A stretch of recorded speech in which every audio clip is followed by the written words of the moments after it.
नमस्कार, स्वागत है मॉर्निंग न्यूज में। खेरली के समीपवर्ती गांव जहाड़ू में पहाड़ की चोटियों से अचानक अज्ञात कारणों के तेज आग लग गई, जिसकी सूचना पर गांव में अफरा तफरी मच गई। खेरली नगर पालिका से मौके पर फायर ब्रिगेड को बुलाया गया, जहां दमकल कर्मी अभिषेक चौधरी और राजेश कुमार मीणा ने ग्रामीणों की मदद से आग पर काबू पाया।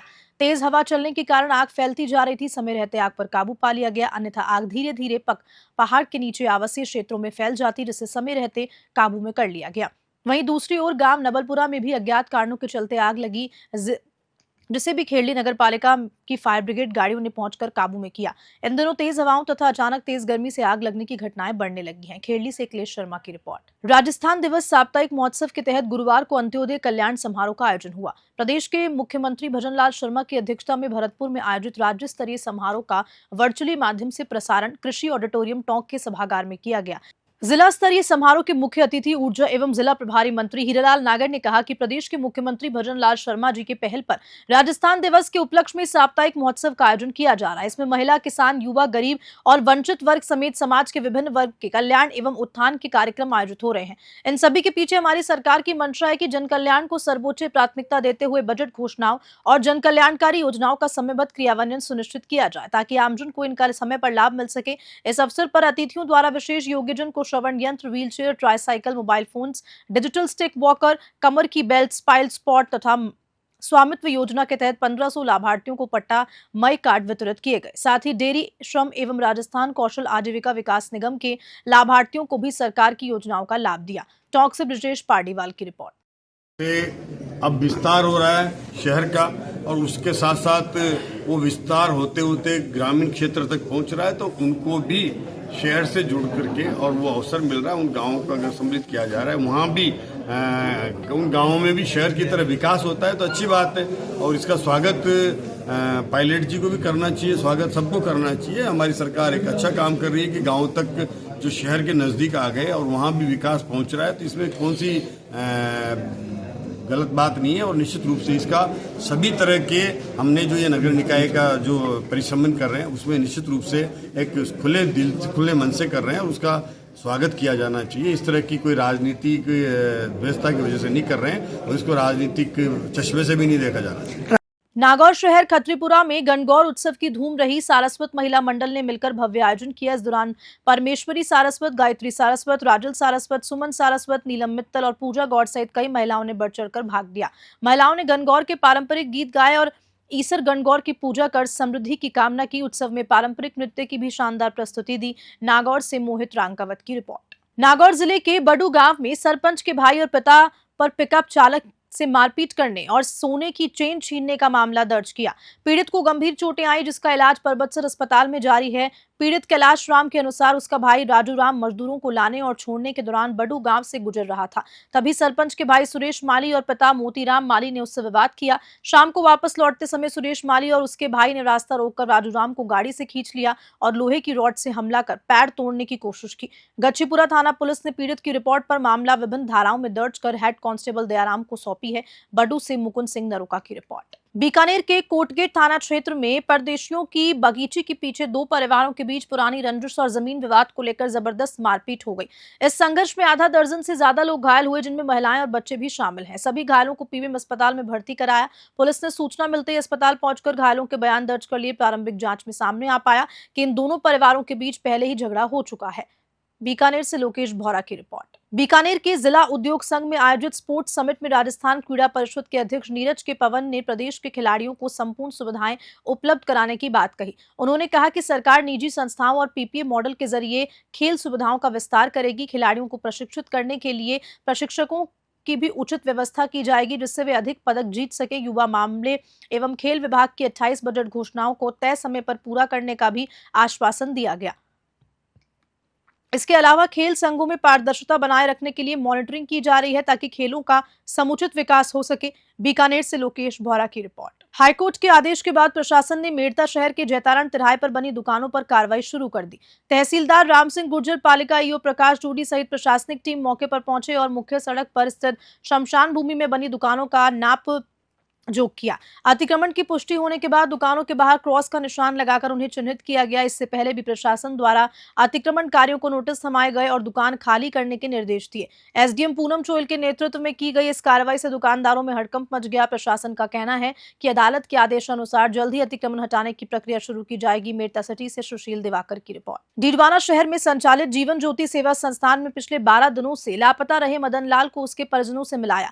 जानकारी के अनुसार मदन लाल पुत्र केदार राम निवास सिंगुदड़ा तहसील लक्ष्मणगढ़ जिला सीकर जो दिमाग के रूप से बीमार है और 8 मार्च को अपने गांव से निकल गया था। वह निकलकर डीडवाना के निकटवर्ती ग्राम सेवा में देखा गया, जहां पर ग्रामीणों के द्वारा बकरी चोर समझकर उसके साथ मारपीट शुरू कर दी गई। मदन लाल की दयनीय हालत देखकर किसी समाजसेवी ने इसकी सूचना डीडवाना जीवन ज्योति सेवा संस्थान के रवि शर्मा को दी, जिस पर रवि शर्मा मौके पर पहुंचे और ग्रामीणों से समझाइश का प्रयास कर मदन लाल को डीडवाना शहर में संचालित जीवन ज्योति सेवा संस्थान लेकर आए और गूगल मैप के माध्यम से वहां के थाना क्षेत्र का पता कर थाना क्षेत्र के अधीन आने वाले गांव का पता किया और वहां के सरपंच के मोबाइल नंबर से कॉन्टैक्ट कर परिजनों को सूचना दी। परिजन आज डीडवाना पहुंचे, जहां पर रवि शर्मा के द्वारा कागजी कार्रवाई करते हुए पुलिस की मौजूदगी में मदन लाल को उनके परिजनों के हवाले कर दिया गया। डीडवाना से गुलाम नबी आजाद की रिपोर्ट।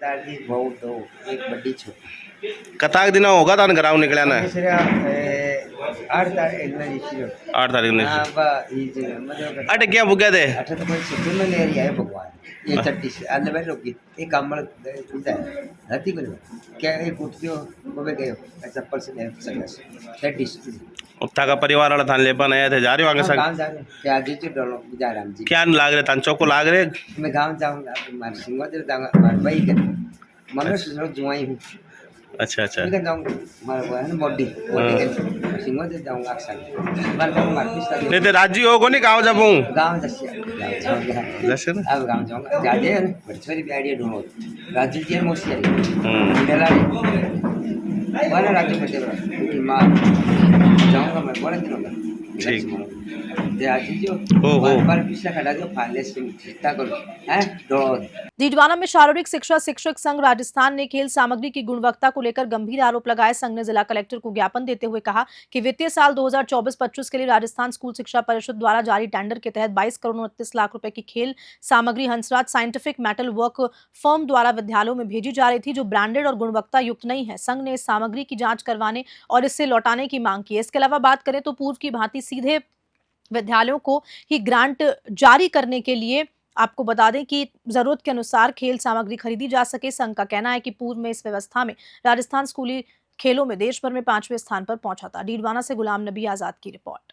रणथंभौर नेशनल पार्क में वन्य जीवों की दिलचस्प घटनाएं अक्सर कैमरे में कैद होती हैं, लेकिन आज का दृश्य पर्यटकों के लिए बेहद रोमांचक था। जोन नंबर 1 के मुख्य ट्रैक पर बाधिन नूर आक्रामक मूड में बैठी थी, जब अचानक 2 भालू सामने आ गए। दोनों ने कुछ पल के लिए बाधिन को चुनौती देने की कोशिश की, लेकिन नूर के गुस्से को भांपते हुए उन्होंने जान बचाने में ही भलाई समझी और दौड़ लगा। इस पूरे घटनाक्रम को कुछ पर्यटकों ने अपने कैमरे में कैद किया, जो अब सोशल मीडिया पर तेजी से वायरल हो रहा है। सवाई माधोपुर से राकेश चौधरी की रिपोर्ट। डीडवाना जिला कलेक्टर को महाराणा सांगा के विरुद्ध अभद्र टिप्पणी करने वाले सांसद पर उचित कार्रवाई करने की मांग को लेकर राजपूत सभा और हिम्मत छात्रावास मैनेजिंग कमेटी के द्वारा एक ज्ञापन दिया गया, जिसमें मांग की गई है कि अभद्र टिप्पणी करने वाले सांसद की संसद सदस्यता समाप्त कर दंडात्मक कार्रवाई सांसद पर की जाए। सांसद के द्वारा की गई टिप्पणी को लेकर सर्व हिंदू समाज में भारी आक्रोश व्याप्त है। इसी आक्रोश को लेकर राजपूत समाज के सैकड़ों लोगों ने जिला कलेक्टर कार्यालय पहुंचकर ज्ञापन दिया।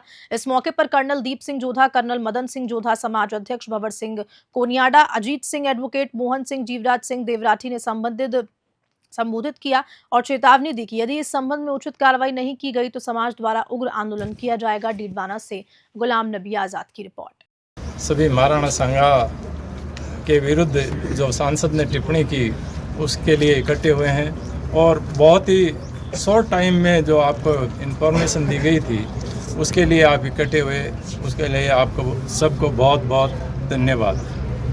और बताता हूँ कि आगे यदि इस तरह के एजिटेशन के लिए हमको कार्रवाई करनी पड़े या इससे भी ज़्यादा यदि कोई धरना वगैरह भी देना पड़े तो पूरा समाज अपना जो है एक काल पर इकट्ठा होए, तो उसके लिए आप सभी को बहुत बहुत धन्यवाद और महाराणा सांगा की जय हो। जोधपुर पुलिस महानिरीक्षक विकास कुमार अपने 2 दिवसीय बॉर्डर इलाके के दौरे के तहत चौहटन पहुंचे, जहां उन्होंने चौहटन पुलिस वृत्त कार्यालय में सीएलजी बैठक आयोजित की गई। इस बैठक में स्थानीय वरिष्ठ नागरिकों ने क्षेत्र की विभिन्न समस्याओं को लेकर आईजी को जानकारी दी।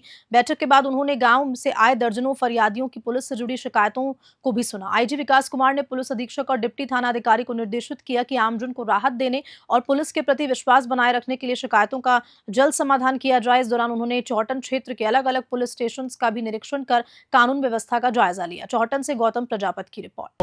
2 दिवसीय वार्षिक निरीक्षण के दौरे पे हूँ। कल देर रात तक बाखासर में चला, आज चौहटन सर्किल का चल रहा है। बेसिकली दौरे का उद्देश्य यह होता है कि क्या चल रहा है, किस तरीके से चल रहा है, लोगों का क्या मूल्यांकन है, क्या समस्याएं चल रही हैं, पुलिस सही दिशा में समस्याओं के निस्तारण के लिए प्रयास कर रही है या नहीं कर रही है, यह जानना। इसी सिलसिले में लोगों के साथ एक बड़ी बैठक भी की गई। कई सारी समस्याएं भी आई हैं सामने, जिनका निस्तारण बड़े आराम से संभव है, वो करा दिया जाएगा। और मुख्य चीज़ जो यह है कि 2-3 चीज़ें हैं जिन पर विचार हुआ। एक तो समाज में नशे की बढ़ती प्रवृत्ति है, युवा वर्ग का नशे की लत में फंस जाना। इसके लिए किस तरीके से पुलिस और समाज दोनों को मिलकर काम करना है, इस पर विस्तार से चर्चा की गई है। नशा जहर की तरह, प्रदूषण की तरह जो पूरे वायुमंडल में फैल जाता है। जब सब मिलकर अगर नहीं लड़ेंगे इसके खिलाफ, तो नशा धीरे धीरे कब किसी बिल्ली की तरह घर में घुस जाएगा तुमके पाँव, किसी को नहीं अंदाजा। तो समाज इसके खिलाफ खड़ा हो, समाज इसके खिलाफ अलग जगाए, संघर्ष में पुलिस का साथ दे, एक वो चर्चा हुई। दूसरी, यह बॉर्डर इलाका है, संवेदनशील इलाका है, बढ़ता इलाका है, तो बाहर से लोगों का आना जाना खूब है यहाँ पे।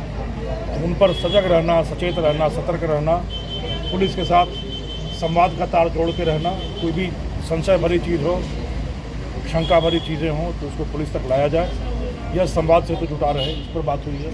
और तीसरी, समाज के संस्कार मूल्य बने रहें। जो आत्महत्या की प्रवृत्ति बढ़ रही है, आत्महत्या की बढ़ती घटनाएँ हो रही हैं, परिवार टूट रहे हैं, संस्कार तार तार हो रहे हैं, उसमें पुलिस हर तरह का सहयोग करने को तत्पर है, कृत संकल्प है, कटिबद्ध है। दिल्ली में राजस्थान बीजेपी के वरिष्ठ नेता और चित्तौड़गढ़ सांसद सीपी जोशी के निवास पर फागोत्सव के शुभ अवसर पर स्नेह मिलन एवं जैविक राजस्थानी सहभोज का आयोजन किया गया। इस कार्यक्रम में धौलपुर जिले की बीजेपी नेत्री एवं राजाखेड़ा विधानसभा से प्रत्याशी रही नीरजा अशोक शर्मा सहित कई दिग्गज नेताओं ने हिस्सा लिया। कार्यक्रम में राजस्थान की पारंपरिक संस्कृति, खान पान और जैविक भोजन को बढ़ावा देने पर विचार विमर्श हुआ। इस अवसर पर सामाजिक और सांस्कृतिक सौहार्द को भी प्रोत्साहित किया गया, जिससे राजस्थान की समृद्ध परंपराओं की झलक देखने को मिली। धौलपुर से संजय कसाना की रिपोर्ट। हनुमानगढ़ में खाद्य नागरिक आपूर्ति एवं उपभोक्ता मामले विभाग के मंत्री और जिला प्रभारी मंत्री सुमित गुदारा ने प्रेस वार्ता कर सरकार की विभिन्न योजनाओं उपलब्धियों का ब्यौरा दिया।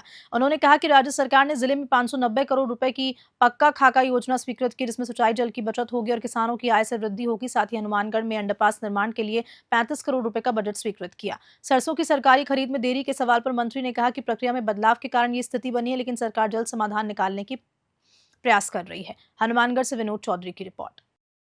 नमस्कार प्रेस के सभी साथियों से। आज जैसे आपको ज्ञात है, माननीय मुख्यमंत्री द्वारा इस राजस्थान दिवस का जो कार्यक्रम है उसको साप्ताहिक कार्यक्रम आयोजित किया गया और अपने हिंदुत्व के हिसाब से कार्यक्रम आयोजित शुरू किया गया है। और ये एक नवाचार है जिसमें प्रत्येक संभाग पे जाकर कार्यक्रम आयोजित किए जा रहे हैं। जैसे कल बीकानेर में किसान सम्मेलन था, परसों बाड़मेर में महिला सम्मेलन था, आज अंत्योदय कल्याण शिविर का कार्यक्रम का आयोजित किया गया। आज भरतपुर में कार्यक्रम था और उसके तहत प्रभारी मंत्री के नाते आज मैं हनुमानगढ़ जिले में कार्यक्रम में उपस्थित हुआ और मुख्यमंत्री जी को समस्त राजस्थान के किसानों के आम जनता की ओर से धन्यवाद देते हुए कि सबसे ज़्यादा इस क्षेत्र का जो हनुमानगढ़, जो आज हमारे खेती में जो सबसे उन्नति क्षेत्रों में हनुमानगढ़ है और हनुमानगढ़ को इस बजट में 590 करोड़ के खाड़े मोगे का काम दिया गया, जितने बजट में घोषणा की गई है।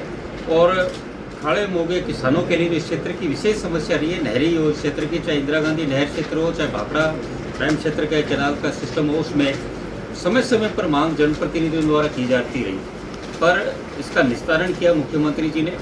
पिछले बजट में जो 10 जुलाई को आया उसमें लगभग 1400 करोड़ की राशि नहरों में खाड़े मोगे इनके सिस्टम के दुरुस्तीकरण के लिए जारी किए गए और इस बार जो 19 फरवरी को बजट आया उसमें लगभग 1900 करोड़ की राशि जारी की गई है, घोषणा की गई। तो 3300 करोड़ रुपए 15 महीने में नहरी तंत्र के सुधार के लिए ये राजस्थान के इतिहास में पहली बार है कि किसी सरकार ने किसानों के शुद्ध रहते हुए 3300 करोड़ की घोषणा की है। और घोषणा ही नहीं, उनके टेंडर भी लग दिए गए हैं जो पिछले वर्ष की घोषणा की गई, और उनके काम जल्दी शुरू कई जगह हो गए हैं और कई जगह प्रारंभ होने वाले हैं। तो आने वाले समय में किसानों को लाभ मिलेगा और कम से कम 108 बारी का लाभ मिलेगा। उन्हें अतिरिक्त पानी की बचत होगी, जिससे इस क्षेत्र में उत्पादन में और नया कीर्तिमान हनुमानगढ़ क्षेत्र है और ज़्यादा हनुमानगढ़, गंगानगर, बीकानेर और जो भी नहरी क्षेत्र के अंदर जो आते हैं इलाका, उनमें सबको लाभ मिलेगा। और दूसरा जो हमारे बारानी क्षेत्र है उसके लिए मुख्यमंत्री जा रहा विद्युत सुधार में जो कार्यक्रम किए जा रहे हैं, आप देखिए आपके हनुमानगढ़ में भी जो पिछले बजट में एशिया में 400 kV GSS की घोषणा की गई थी, उसका भी टेंडर लग चुका है, उसका भी काम शीघ्र शुरू हो जाएगा। तो वो 400 kV GSS बनने से हनुमानगढ़, श्री गंगानगर दोनों जिले के लोगों को लाभ मिलेगा। और न सिर्फ 400 kV GSS बल्कि 33 kV GSS RDSS के तहत GSS का निर्माण हो रहा है। और निर्माण के साथ जहाँ भी 5-5 के ग्रुप के कनेक्शन के भी विद्युत कनेक्शन चाह रहे हैं, वो भी ग्रुप के साथ दें, तो उनके प्रति भी सरकार ने प्रयास शुरू किया है। पुराने जितने भी थे उनको कनेक्शन दिए गए हैं। और सबसे बड़ा उद्देश्य माननीय मुख्यमंत्री जी का, जो राजस्थान में जिस तरह भैरव सिंह जी शेखावत साहब ट्यूबवेल के क्रांति के रूप में राजस्थान में खेती में बरानी क्षेत्र में लेकर आए, उसी तरह मुख्यमंत्री जी द्वारा 6 घंटे दिन में किसानों को लाइट देने के 2027 में जो वादा किया गया, उसी को लक्ष्य को रखते हुए GSS नए बनाए जा रहे हैं, ताकि 2 फीडर्स में किसानों को लाइट मिल सके। और ये बड़ा ऐतिहासिक काम होगा, जिससे किसानों का इस क्षेत्र में बड़ी प्रगति होगी। वो दिन के समय जाएगा, क्योंकि हम देखते हैं आप हनुमानगढ़, गंगानगर, बीकानेर ये क्षेत्र सर्दियों में किसान किस तरह खेत में जाता है, रात के समय बहुत मुश्किल होता है उस टाइम खेती के समय, तो इससे किसानों को बड़ा लाभ मिलेगा। धौलपुर जिले की बाड़ी नगर पालिका द्वारा आयोजित नव दुर्गा मेला महोत्सव में इस बार हरियाणा की फेमस डांसर और सिंगर सपना चौधरी अपनी प्रस्तुति देने आ रही है। 7 अप्रैल को महाराणा प्रताप स्टेडियम में आयोजित इस कार्यक्रम को लेकर लोगों में जबरदस्त उत्साह देखने को मिल रहा है। सपना चौधरी ने खुद सोशल मीडिया पर एक वीडियो जारी कर इस इवेंट की जानकारी साझा की। धौलपुर से संजय कसाना की रिपोर्ट। राम राम जी, मैं आपकी अपनी सपना चौधरी आ रही हूँ आपके शहर बाड़ी धौलपुर 7 अप्रैल को नव दुर्गा मेले महोत्सव में। इस मेले को आयोजित किया है नगर पालिका अध्यक्ष बाड़ी कमलेश देवी अधिशासी, अधिकारी श्याम बिहारी जी गोयल, मेला अध्यक्ष अमर सिंह पोशवाल जी, इवेंट मैनेजर हैं प्रद्युमन अग्रवाल जी, माही ग्रुप बाड़ी। स्थान है महाराणा प्रताप स्टेडियम, मेला ग्राउंड बाड़ी।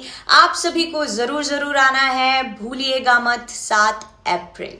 नमस्कार। दौसा जिले के नांदरी गांव में आज सुबह एक राष्ट्रीय पक्षी मोर पर कुत्तों ने हमला कर दिया, जिससे वे गंभीर रूप से घायल हो गया। ग्रामीणों और विशेष रूप से लोकेश कुमार मीणा और धर्मीलाल मीणा ने तत्काल मोर को बचाया और प्रशासन को सूचना दी। टोल फ्री नंबर 108 पर लगातार कॉल करने के बावजूद पुलिस और वन विभाग की टीम 3 घंटे तक मौके पर नहीं पहुंची। स्थानीय लोगों ने प्रशासन की इस लापरवाही पर नाराजगी व्यक्त की। अतः न्यूज 21 के रिपोर्टर गोपाल नांदरी और ग्रामीणों ने खुद पहल करते हुए मोर को वन विभाग की टीम के सुपुर्द किया, जिसके बाद उसे इलाज के लिए अस्पताल ले जाया गया। मेहंदीपुर बालाजी से गोपाल नांदरी की रिपोर्ट। सर क्या नाम है आपका? राकेश कुमार, किस पोस्ट पर हो आप यहाँ? फॉरेस्ट रेंज ऑफिसर जी। तो अभी ये मोर जो नांदरी गांव में जो घायल हुआ था, इसको ये जो हमारे गांव के लोकेश मीणा ये लेके आए हैं, तो इसके बारे में अब आप क्या कहोगे? अभी हॉस्पिटल में इलाज कराएंगे इसका। अच्छा। उसके बाद जैसे ठीक होएगा जंगल में छोड़ देंगे। खबर हनुमानगढ़ से, जहां विभिन्न वर्गों को लाभान्वित करने, योजनाओं के विस्तृत दिशा निर्देश जारी करने, योजनाओं का आमजन तक सीधा लाभ पहुंचाने के लिए सीएम भजनलाल शर्मा की मंशना रूप इस वर्ष का राजस्थान दिवस साप्ताहिक समारोह के रूप में मनाया जा रहा है। जंक्शन स्थित सिविल लाइन सामुदायिक भवन में जिला स्तरीय अंत्योदय कल्याण समारोह का आयोजन हुआ। राज्य स्तरीय कार्यक्रम में मुख्यमंत्री भजनलाल शर्मा ने संबोधित किया। जिला स्तरीय कार्यक्रम में खाद्य नागरिक आपूर्ति एवं उपभोक्ता मामले मंत्री एवं जिला प्रभारी मंत्री सुमित गुदारा ने शिरकत की। प्रभारी मंत्री गुदारा ने कहा कि 24 मार्च को विधानसभा सत्र समाप्त हुआ और 25 मार्च से आमजन को लाभान्वित करने के कार्यक्रम शुरू हो गए हैं। सीएम शर्मा रात 2 बजे तक कार्य करते हैं। राज्य सरकार ने 15 महीनों में ऐतिहासिक कार्य किए और आने वाले 45 महीनों को कोई भी विकास कार्य शेष नहीं रहेगा। हनुमानगढ़ से विनोद चौधरी की रिपोर्ट। खबर के साथ बुलेटिन में इतना ही। नमस्कार।